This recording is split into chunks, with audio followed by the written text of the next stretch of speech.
My name is Wazir Khanum. I was born sometime around 1811.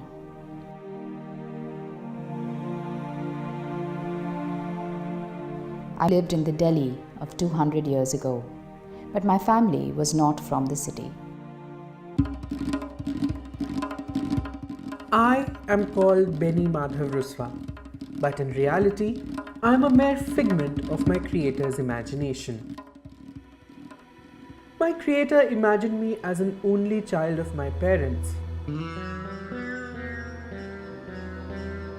And according to him, I was born in 1840 in Nizamabad, Azamgarh. I was born in a place called Kala Kankar House in the city of Pratapgarh in 1935. I came from a middle class Indo-Muslim family where a study of literature, a study of poetry is considered to be just one of the usual things to do. It's not that you have to acquire it. My father was a maker of plain gold ornaments in Delhi. My father's ancestors came from Kashmir.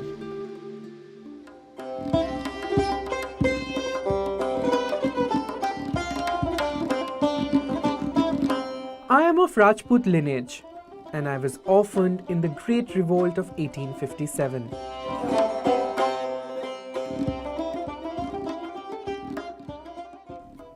Wazir Khanum and Beni Prasad Ruswa can be found in author Shamshur Rahman Faruqi's books.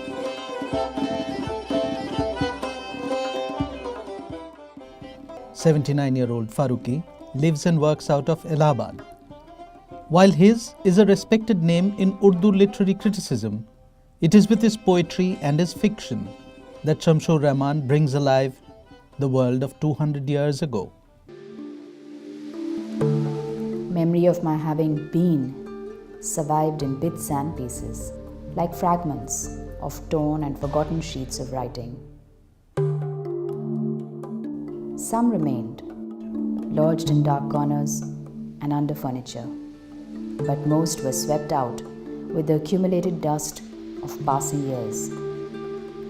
Of those who looked for me, at least one rejected the notion that the past is a foreign country and strangers who visit there cannot comprehend its language.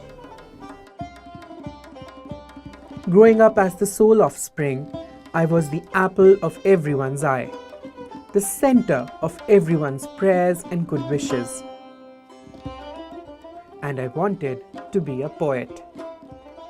My creator wanted me to be the poet that he wanted to be. But like in my fictional life, his poetry became secondary to what he had to be.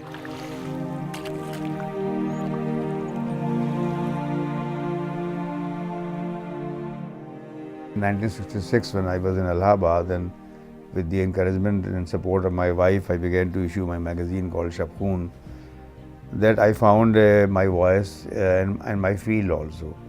Because now I didn't have to wait for rejection slips from editors saying that sorry, you can't print your story, or if you can't print your essay or your poem. Now I didn't have to worry about that. So I felt that I should give up my fiction writing, which was my first love, and should also give up put my poetry on the back burner, very much in the back burner somewhere in the back of my mind, and concentrate on criticism.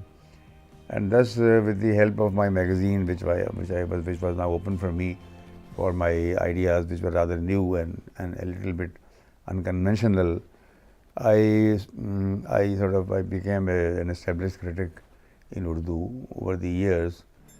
And later on, people identified me with the modern movement, the modernist movement. I, Wazir Khanum, also known as Choti Begum, had been lost to history for a century and a half. But then, someone took the pains to write my life and bring me back to it.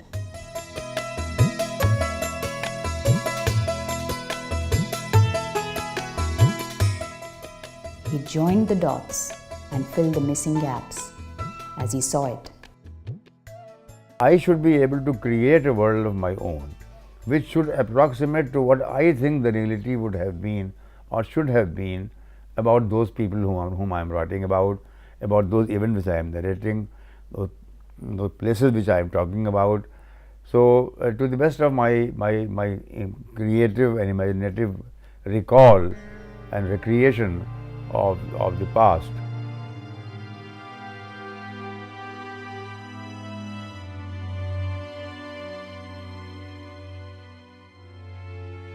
The story of life is his imagination, but the times I lived in were not. My love for poetry is not mine, but his, and with his research, he unveiled the edifice of my entire way of life.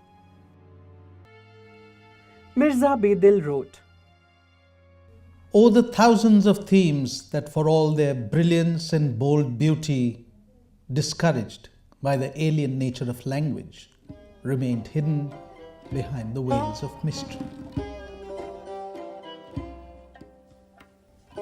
2 books, originally written in Urdu and now in the author's own translations into English, bring alive the world of 19th century culture that flourished and ebbed with the times.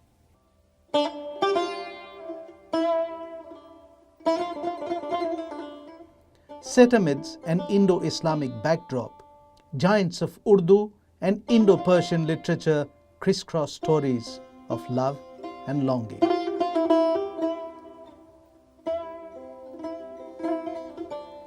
In one of the stories of the sun that rose from the earth, I, Beni Madhav Ruswa, set out to meet Mirza Asadullah Khan Ghalib to have him sign a copy of his Diwan, a collection of his works. But it is not me, but my creator, who used me as an excuse to jump the barrier of time to meet someone he needed answers from. It was through me in 1862 that Shamshur Rahman Faruqi questioned Ghalib in 2001.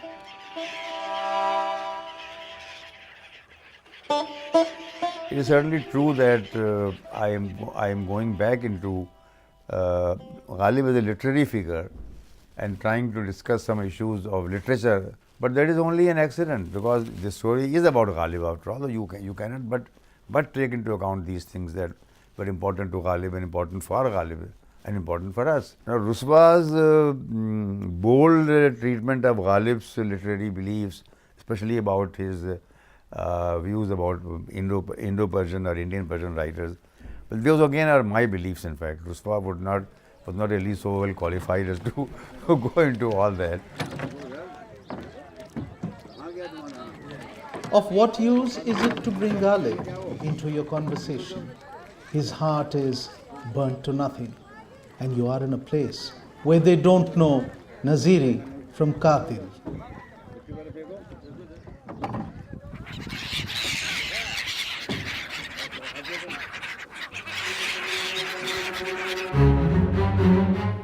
I wrote poetry, but none survived.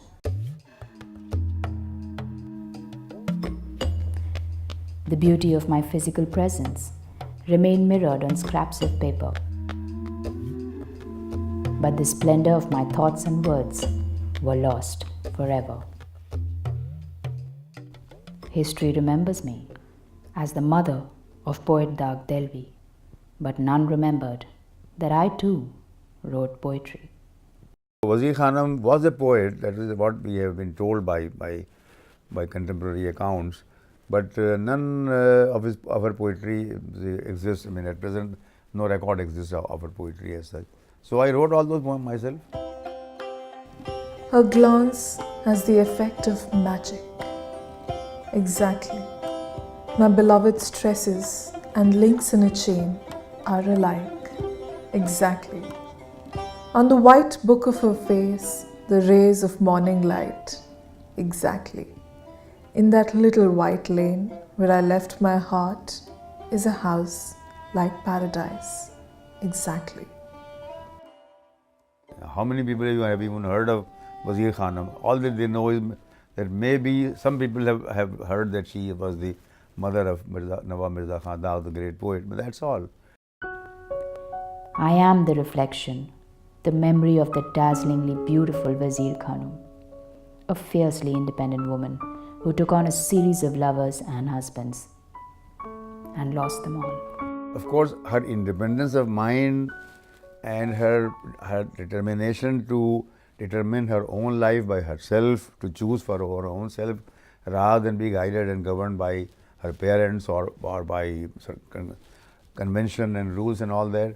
That is what I have inferred from her life. Those people, those readers of mine who want to read it as a historical novel or these stories, historical stories, they are not being just to me, because had I intended to write historical novels, I would have chosen some major characters and major events in Indian history, rather than these minor little things. And then, of course, these poor unknown poets of whom only you and I know, and nobody else knows. So the idea was to get into the cultural part of it, and the culture is best expressed among people of everyday life like you and me. There is a reason why Shamshur Rahman Faruqi is obsessed with the times of Wazir Khanum and Mirza Ghalib and Daag. He believes that the literary and cultural treasure of their times cannot be allowed to be lost, because artificial barriers of politics and societies have created boundaries that cut the flow of continuity. Right now, what has happened is that over the last 150 years and more, we were brought up to believe that much of our literature was not really good enough for any world assembly. And the ghazal, for example, has been facing attacks from all quarters, beginning from the early modernizers of the 19th century to the modern times. That different kinds of allegations have been brought against it. Similarly, the other poetry, which was like the Masnavi, the Qasida, and all the other older forms of poetry, they have generally been considered to be, just historical antiquities, historical curiosities of no use to us. I want to create some sort of a jointure between the past and the present. The past which has ceased to exist for us. That is our tragedy, the tragedy of the modern Indian in any language, in fact. Without love, the pieces of a broken heart become scattered. His love worked the thread that bound together the pages of my story of sorrow. In Mirror of Beauty, I was given these lines to recite from the 17th century Persian poet Saidi of Tehran, and I hope to make my life a living commentary on it. Richness, the power, and the beauty of it, a culture and a literary environment, a way of life, but still we really don't know about it much. How people wrote, why people wrote poetry, what was the place of a poet in the culture, how people loved, how people fought with each other, what was the way that they looked at their life and love and people and women and men. Well, all those things are gone. And so my effort has been to give them an entry into the past, to make them peep into the door of the past and look at the richness there, the power there, the glory and the variety there.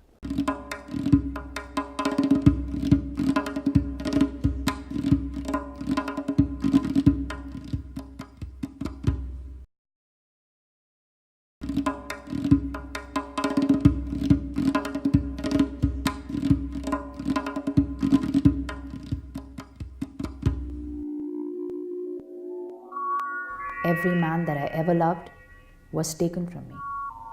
Everywhere I looked for stability, I was cast adrift.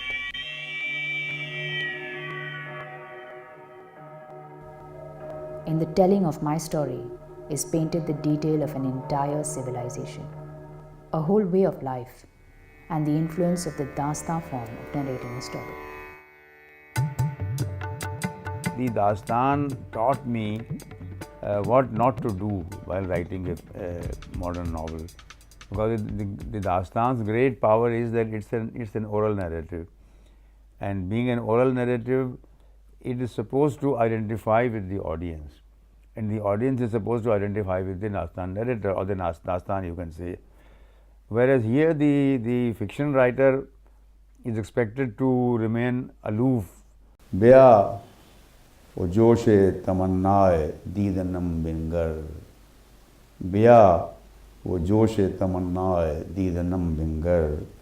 Jo ashk az sare mishgan chakidanam bingar.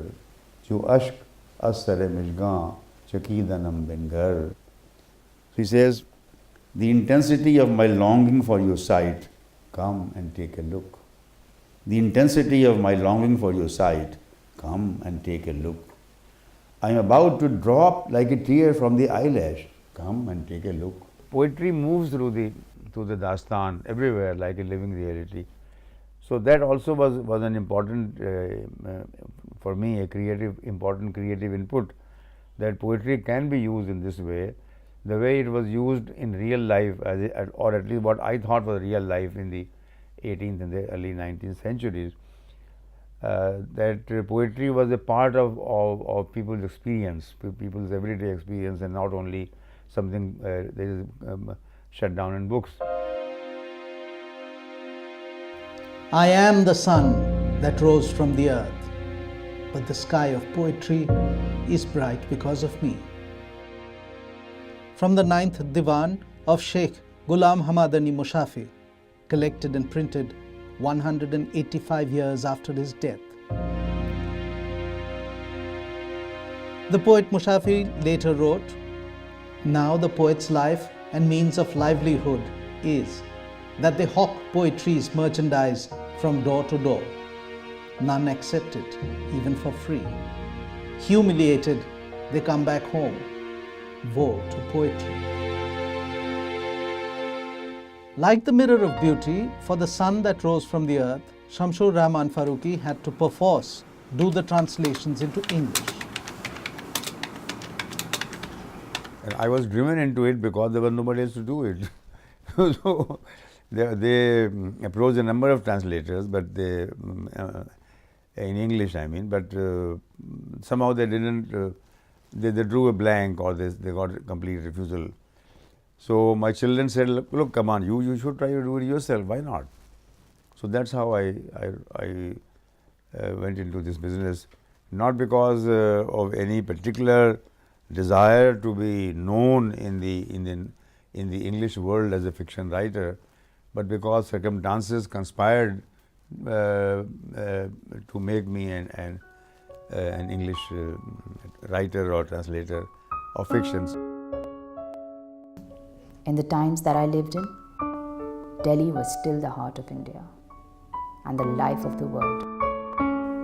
As Mirza Ghalib said in a Persian verse, I asked, tell me now, what is Delhi? My guide said, it is the soul and the world, its body. We learned to venerate Ghalib because Ghalib was presented to us by the early modernizers as a person who is closer to the inquiring mind, to the Western mind, and who can somehow talk to us across the space and time that separates us from him. बातें हमारी याद रहें, फिर बातें ऐसी न सुनिएगा, पढ़ते किसी को सुनिएगा तो देर तलक सर धुनिएगा. गर्म अशारे मीर दरूना दागों से ये भर देंगे, गर्म अशारे मीर दरूना दागों से ये भर देंगे. जर्दरू शहर में फिरिएगा, गलियों में नए गुल चुनिएगा. दिल के तसल्ली जबकि न होगी, गुफ्त शुनूद से लोगों की. आग फूंकिएगी गम की बदन में, उसमें जलिए भुनिएगा. With his daughters grown up and living away, with his partner in life gone away, with his grandchildren in cities far away, it is the way of literature, a path of words surrounding him, that he contemplates the nature of what should be.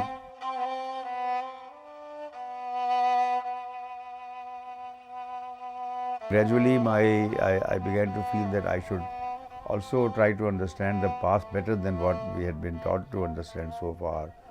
But there are bigger issues of human life, of pain, of suffering, of the questions of the inner self, and conflicts and loyalties and so forth, which have to be addressed. My idea was to let people understand that without the past there can be no present, and without the past there can be no future either.